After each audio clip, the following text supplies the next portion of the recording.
मतलब उनको ये कहा गया कि भाई जितने तुम मिलिटेंट्स को मारोगे तुम्हें प्रमोशन मिलेगा, तुम्हें ये मिलेगा, वो मिलेगा। तो हुआ क्या, शुरू में जो रियल मिलिटेंट्स थे उनको मारा, लेकिन प्रमोशन का लालच और जो भी तोहफों को लालच था तो उन्होंने क्या किया, फिर फैब्रिकेट करना शुरू कर दिया इस तरह की। तो 31 अगस्त 1995 में चंडीगढ़ सचिवालय में बम धमाके में बेन सिंह की हत्या हुई थी। मानव बम हुआ था, वो गाड़ी में जो बैठने लगे थे अपनी एम्बेसडर कार में। कई हजार लोग पुलिस ने अनक्लेम्ड बॉडीज करके और उनका दाह संस्कार करवा दिया, जिसमें मिलिटेंट्स ने बस के अंदर चढ़ करके सीधे मतलब उनको गोली चला दी। और बताते हैं 38 और 34 दोनों घटनाओं में मतलब इतनी हत्याएं जो है ना आम आदमियों की हुई।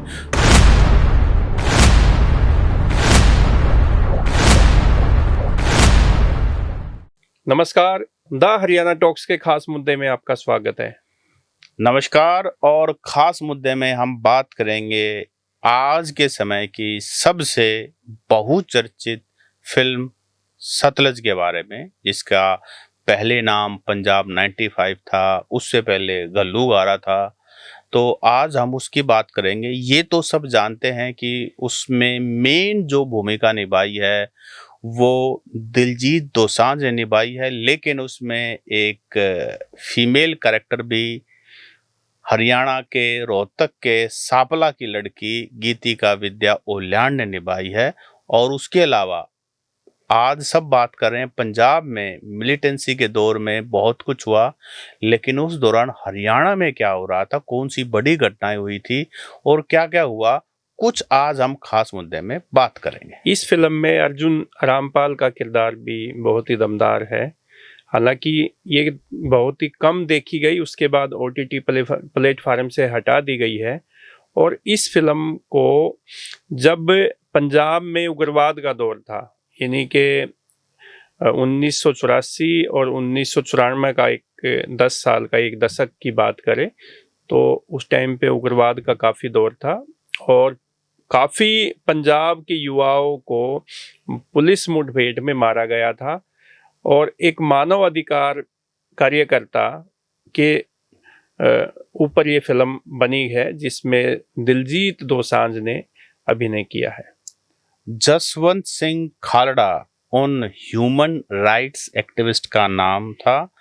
और ओपीजी मैं आपको बताऊं, थोड़ा सा हमारे ऐसे कुछ साथी जिनको शायद उस कॉन्टेक्स्ट का ना पता हो, क्योंकि किसी भी मुद्दे का ना संदर्भ समझना बहुत जरूरी है। तो बेसिकली जो सतलज मूवी है वो बेस्ड है जसवंत सिंह खालड़ा, जो ह्यूमन राइट एक्टिविस्ट थे। हुआ ये कि जब ये उग्रवाद का दौर था और पुलिस को ना अनलिमिटेड पावर्स दी गई थी, वीटो पावर कह सकते हैं एक तरीके से। मतलब उनको ये कहा गया कि भाई जितने तुम मिलिटेंट्स को मारोगे तुम्हें प्रमोशन मिलेगा, तुम्हें ये मिलेगा, वो मिलेगा। तो हुआ क्या, शुरू में जो रियल मिलिटेंट्स थे उनको मारा, लेकिन प्रमोशन का लालच और जो भी तोहफों को लालच था तो उन्होंने क्या किया, फिर फैब्रिकेट करना शुरू कर दिया। इस तरह की कहानी में ये बताया गया, ये हमारा अपनी तरफ से नहीं, कहानी में ये बताया गया और काफी हद तक शायद ये सच भी है, किताबों में भी ऐसा लिखा गया है। तो उस दौरान जसवंत सिंह खालड़ा जो पहले एक बैंकर थे, बैंक मैनेजर की पोस्ट, हाँ बैंकर थे अमृतसर में, तो उन्होंने एक चीज ऑब्जर्व की, क्योंकि जो बैंकर होता है ना, बैंक मैनेजर, उनका वो आंकड़ों पे बड़े सटीक होते हैं, वो किताबों को, वो रजिस्टरों को पढ़ते हैं। तो उन्होंने ना वहां के शमशान घाटों में जा करके डॉक्यूमेंट देखे, रजिस्टर देखे, उन्होंने देखा कि कई हजार लोग पुलिस ने अनक्लेम्ड बॉडीज करके और उनका दाह संस्कार करवा दिया।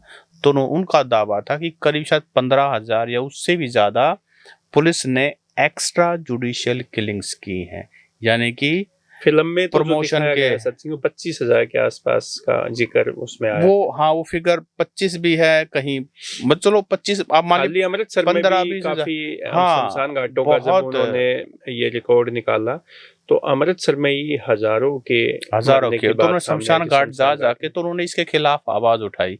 तो आवाज, क्योंकि फिगर इतना बड़ा था और आप ये मानिए कि सब जगह तहलका मच गया। उस समय जो डीजीपी बहुत कंट्रोवर्शियल डीजी केपीएस गिल जो 95 तक रहे, तो 1995 में जो इस मूवी का टाइटल पहले था पंजाब 95, तो 95 में जसवंत सिंह खालड़ा को किडनैप कर लिया गया और फाइनल बाद में उनको मतलब वो अपहरण करने के बाद आज तक उसका पता ही नहीं चल पाया पता कि नहीं है उनकी हत्या हुई नहीं हुई, क्या हुआ। ये मूवी बेसिकली उस पे बेस्ड है कि किस तरह से उस समय मिलिटेंसी के दौर में पंजाब के युवाओं को एक भी आवाज जो उठी या नहीं उठी या पुलिस ने टारगेट किया, ये सारी कहानी उसके ऊपर है।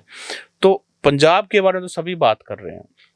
सत्सिंह जी, मैं अभी ये जब सतलज मूवी को लेके हम डिस्कस करने से पहले थोड़ा सा रिसर्च कर रहे थे, तो उस समय जो पंजाब के मुख्यमंत्री थे बेअंत सिंह, उनका एक लेख, मैं उनके ऊपर लेख लिखा था द प्रिंट में, तो मैंने वो लेख पढ़ा। तो 31 अगस्त 1995 में चंडीगढ़ सचिवालय में बम धमाके में बेअंत सिंह की हत्या हुई थी। मानव बम हुआ था, वो गाड़ी में जब बैठने लगे थे अपनी एम्बेसडर कार में। तो बताया गया कि बेअंत सिंह ने अपनी राजनीति का जो शुरुआत की थी वो 1959 में गांव के सरपंच से की थी। उसके बाद वो विधानसभा में पहुंचे, फिर वो मुख्यमंत्री बने 1992 में। तो ये बेअंत सिंह को फुल पावर दी गई थी सेंट्रल गवर्नमेंट ने कि पंजाब जो है आज के टाइम में, उस दौर की बात कर रहे हैं हम, कि उग्रवाद के दौर से उबल रहा है और आए दिन जो है खालिस्तान की मांग को लेकर मिलिटेंट जो है उग्रवादी वो नागरिकों को मार रहे हैं। कभी नागरिकों पे फायरिंग की जाती है, कभी बम धमाके किए जाते हैं। तब ये निर्णय लिया गया था कि पंजाब से उग्रवाद को खत्म करना है, तो कौन पुलिस ऑफिसर इसकी कमान संभाल सकता है। तब कंवरपाल सिंह यानी कि केपीएस गिल, उन्होंने जिम्मा लिया था कि हम उग्रवाद को खत्म करेंगे। तब ये जो पुलिस को जो वीटो पावर दी गई थी, कि उसमें तो सत्सिंह जी ऐसा बताते हैं कि देखते ही गोली मारने के आदेश थे। मतलब आप किसी को भी पुलिस गोली shoot at the site order, हाँ, जैसे ही पुलिस किसी को भी मार देती थी तो उससे जवाबदेही नहीं ली जाती थी। और उस टाइम पे ये कत्लेआम दोनों तरफ से हुआ। उधर से जो खालिस्तान की मांग कर रहे थे उग्रवादी, वो लोगों पर कत्लेआम कर रहे थे, बमबारी कर रहे थे, फायरिंग कर रहे थे। इधर से पुलिस ने उग्रवाद का खात्मा करने के लिए कमान संभाली। और बताते हैं कि जब केपीएस गिल पुलिस प्रमुख थे पंजाब के, तो पुलिस में भी ऐसे ऐसे लोगों को, हट्टे कट्टे जो 6-6 फुट या उससे भी ज्यादा हाइट के हट्टे कट्टे जवान थे, उनको पुलिस में भर्ती किया गया। उनका ना कोई रिटन टेस्ट लिया गया ना कुछ और। ये था कि तगड़े, मजबूत और निडर जो युवा है उनको पुलिस में भर्ती किया जाए।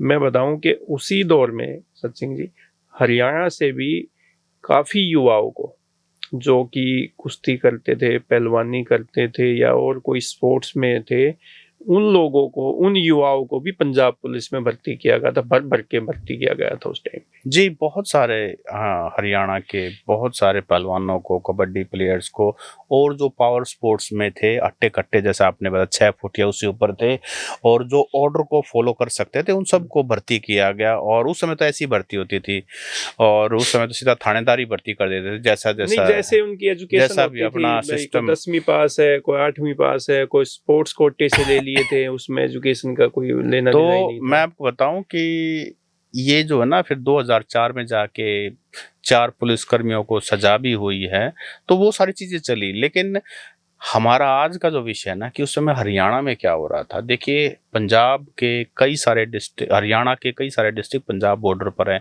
जैसे जींद है, कैथल है, सिरसा है, फतेहाबाद है, कुरुक्षेत्र है। तो ये सारे, ये पूरी बेल्ट ही कह सकते हैं, पूरी बेल्ट। और हरियाणा में 2011 के सेंसस के हिसाब से 4.9% जो पॉपुलेशन है वो सिख समाज की है। हालांकि पंजाब में तो 57% जो है ना वो सिख समाज की है 2011 के सेंसस। अब अब तो और भी बढ़ गई होगी। तो यहाँ पर इन डिस्ट्रिक्टों में ना बहुत सख्ताई होती थी, और उस समय हमारे क्योंकि 1980 से लेकर 95 तक आप ये मानिए, तो भजनलाल मुख्यमंत्री थे जिस समय इंदिरा गांधी जी की 91 से 96 तक। हत्या हुई।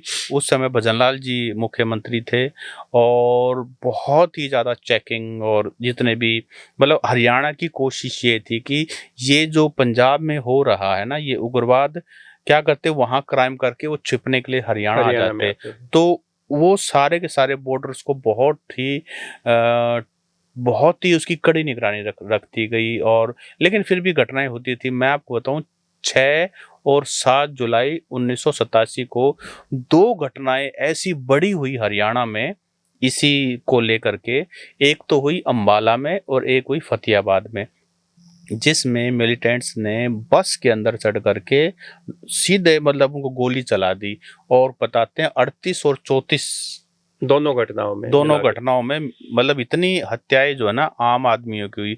तो हरियाणा के लिए बहुत बड़ा शौक था जो, और उसके कारण आपस में ये मानिए कि आपस में भी पंजाब और हरियाणा को लोगों को लेकर के आपस में भी काफी भय था, क्योंकि ये था कि पंजाब से आते हैं, और पंजाब को लेकर के हरियाणा के लोगों में बहुत था कि भाई इन लोगों से थोड़ा सा हमें अलर्ट दूरियां रहना। बना के दूरी, रखनी है। पता नहीं कौन उग्रवादी हो सकता है, कौन क्या हो सकता है, क्योंकि जब डर का माहौल होता है ना, उस समय लॉजिक काम नहीं करता है।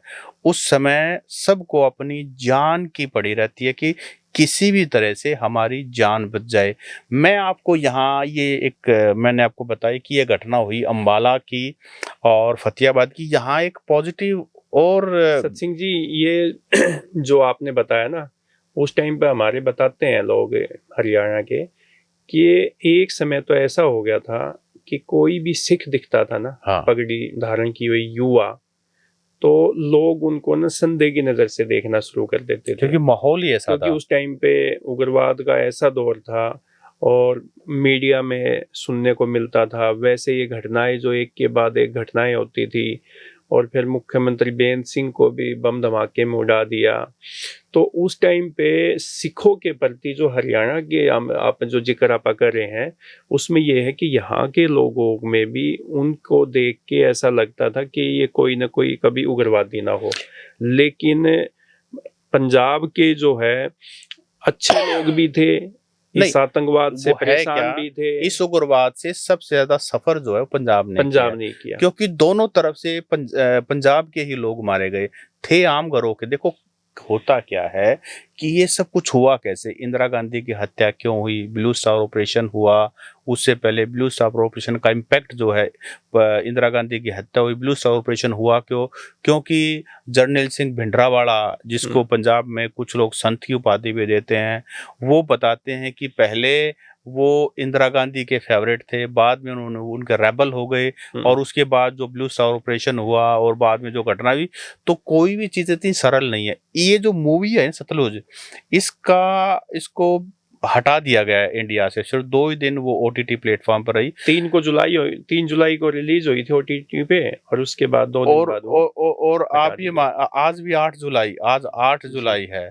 तो वो जो 1987 में 6 और 7 जुलाई को शायद वो घटनाएं हुई थी, एक फतेहाबाद में हुई थी और एक अंबाला में हुई थी। तो ये जुलाई का जो महीना है ना, बड़ा ही, और जसवंत सिंह खालड़ा की भी जो उनको अगवा कर लिया गया था, उसके बाद वो कभी नहीं मिले, वो भी जुलाई का महीना था। तो बड़ी स्ट्रेटेजिकली उन्होंने बिना शोर शराबे के इस मूवी को OTT प्लेटफॉर्म पर ड्रॉप कर दिया गया।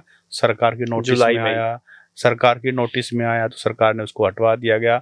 लेकिन दिलजीत दोसांझ ये कह रहे हैं कि लोगों ने डाउनलोड कर लिया है, और पंजाब में तो इस मूवी को ना वो बड़ा सा स्क्रीन लगा करके ना गांव-गांव दिखाया जा रहा है। लेकिन इसका सबसे बड़ा नुकसान बीजेपी को और कांग्रेस को है, क्योंकि 2027 के फरवरी में वहां पर असेंबली के चुनाव होने हैं। तो ये पॉलिटिकल भी कोई ना कोई इसका पीछे गेम हो सकता है।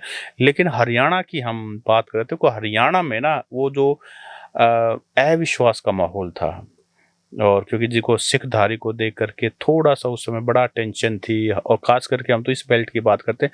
लेकिन एक बड़ी पॉजिटिव घटना भी हुई जिसका मैं जिक्र पहले अभी करने वाला था।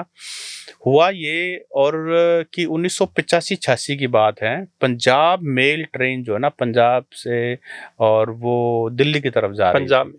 पंजाब मेल। तो उसमें बहुत सारे सिख भाई-बहन, बच्चे थे, तो वो खरावड़ गाँव जो अपना कलावड़ गाँव रोहतक है, के साथ लगता ही हाँ, हाँ, गाँव है। वहाँ जा कर के वो खराब हो गई। तो खराब और सुबह 3-4 बजे का टाइम था। गाँव वालों को पता लगा कि भई एक ट्रेन ऐसे-ऐसे जो ना खराब हो गई, तो उनको लगा कि भई अगर उसमें कौन है, उसमें पंजाब से बहुत सारे लोग हैं, बच्चे हैं, फैमिली है, तो उनके दिमाग में आया कि कहीं कोई अप्रिय घटना ना हो जाए, इसको लेकर के हमारी ज़िम्मेदारी है कि उसकी सुरक्षा करें। क्योंकि उस समय अविश्वास का माहौल था, मैं आपको बता रहा हूँ, ये बड़ी सुनने वाली घटना है। तो इसलिए गाँव के सभी लोग इकट्ठा हुए और उन्होंने कहा कि भई हम उस ट्रेन के पास जाएँ, इससे पहले चाय, पानी, नाश्ता का इंतज़ाम कर लें क्योंकि वहाँ महिलाएँ भी हैं, बच्चे भी हैं और आदमी भी हैं, पता नहीं उन्होंने कितनी देर से खाया है, नहीं खाया है, ट्रेन ठीक होने में कितना टाइम लगेगा। तो वो सभी के सभी ट्रेन की तरफ चल पड़े और जैसे ही इतने सारे लोगों को रेल के ट्रेन की अंदर तरफ आते हाँ, देखा। रेल के अंदर बैठे हुए यात्रियों ने देखा, वो घबरा गए, इतने सारे लोग एकदम से क्यों आ रहे हैं? फिर धीरे-धीरे इंटरैक्शन हुआ, उन्होंने बताया कि हम तो आपकी नहीं, मदद उससे पहले सत्सिंग जी, जब वो लोग गाँव के आस-पास के लोग मदद के लिए जा रहे थे, हुजूम में एक भीड़ के दौर में, तो जो ट्रेन में जो लोग बैठे थे उसमें मैक्सिमम जो है वो सिख थे, पंजाब से थे। तो उन्होंने क्या किया कि ट्रेन में वो सभी दरवाजे अंदर से बंद कर दिए, खिड़कियाँ बंद कर दी और वो गाँव के लोगों ने कहा कि भई आप खोलिए, हम आप लोगों की मदद करने आए हैं, तो उन्होंने खोला नहीं। फिर उस शीशे में से बताते हैं कि भई वो थोड़ा-सा खिड़की ऊपर ने करके उनको आवाज़ दी, बताई कि भाई हम आप लोगों की मदद करने आए हैं। ये जो सुनसान इलाका है, यहाँ पे आप लोगों के लिए कोई दिक्कत ना हो जाए, आपको खाने-पीने की कोई दिक्कत ना हो जाए क्योंकि इस ट्रेन में बच्चे भी हैं, महिलाएँ भी हैं और बुजुर्ग लोग भी हैं। तो हम लोग आप गाँव के जो लोग हैं वो आपकी मदद करने आए। तब थोड़ा-सा विश्वास हुआ तो वो फिर आप तो इसी इसी ट्रेन में ना उस समय के अकाली दल के संगरूर के एमपी बलवंत सिंह रामूवालिया भी सफ़र कर रहे जी, थे। परिवार के तो साथ। परिवार के साथ उन्होंने भी बातचीत की और बाद में ये 41 साल पुरानी घटना है। तो बाद में मेरी अभी कुछ दिन पहले रामूवालिया जी से बात हुई, तो उन्होंने बताया कि भई मैं ताउम्र खरावड़ गाँव के लोगों का हरदम धन्यवाद रहूँगा, रोहतक के लोगों का धन्यवाद रहूँगा।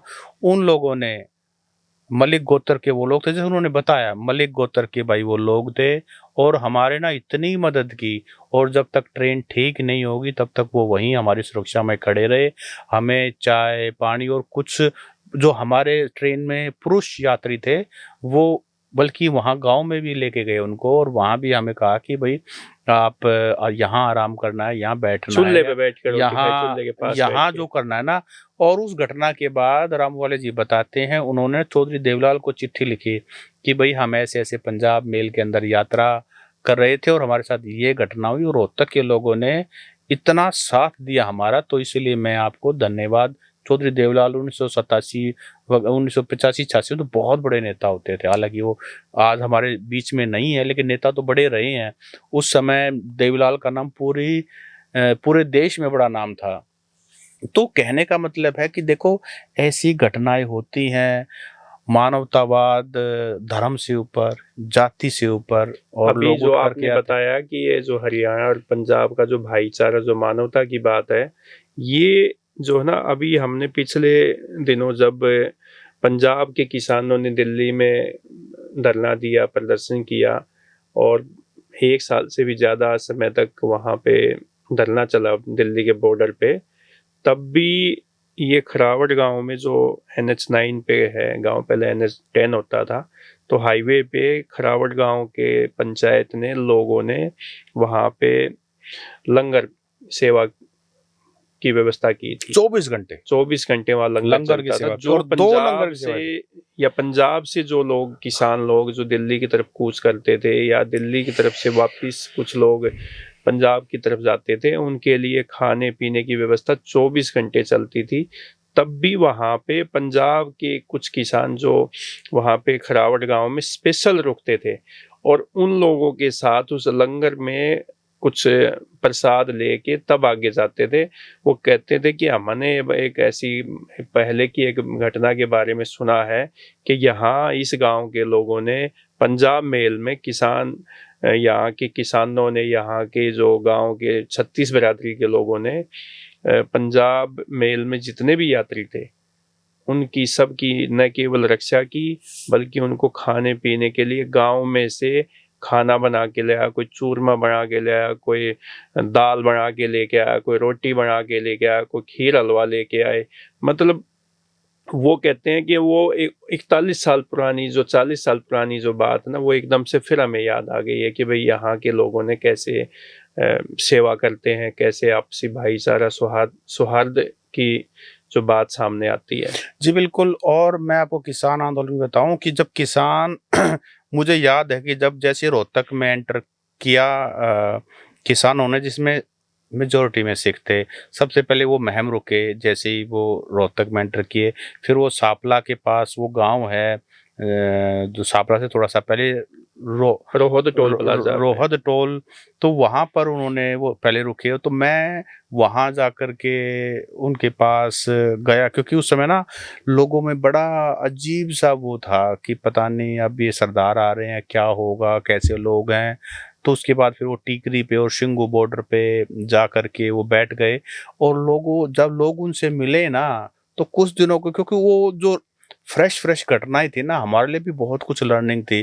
तो आम लोगों का ये कहता, भाई सरदार तो बहुत ही बढ़िया लोग हैं, ये तो हमारे जैसे किसान ही हैं। और फिर लोकल लोगों ने, कोई लस्सी लेके आ रहा है, कोई रोटी लेके आ रहा है, कोई दाल लेके आ रहा है, कोई पानी लेके आ रहा है। क्योंकि जब आपको लंबा प्रोटेस्ट पे बैठना होता है तो आप कितना ही राशन अपने साथ ले आओ, उससे काम नहीं चलता है। काम चलता है जब लोकल हेल्प आपको मिलती है। और पंजाब के लोगों ने भी इस चीज़ को बड़ा अचरज माना, यार ये किसान आंदोलन के बहाने तो हमारी जो पुरानी विरासत थी जिसको हम भूले बैठे थे वो एक हो गई। तो वो हरियाणा पंजाब के किसानों का, महिलाओं का जो आपस में मिलन हुआ ना, संस्कृति का, और क्योंकि सभी किसान ही हैं, बैकग्राउंड एक है सभी, यहाँ गांव कहते हैं वहाँ पिंड कहते हैं और लेकिन है तो वही ना। पहले तो ये पंजाब ही था, ये हरियाणा भी हाँ, तो पहले 1966 में हरियाणा हुआ है। 66 से पहले पंजाब ही था। लेकिन वो लोग ना दो भाई बिछड़ गए थे, तो किसान आंदोलन ने दोनों को मतलब एक मिला दिया।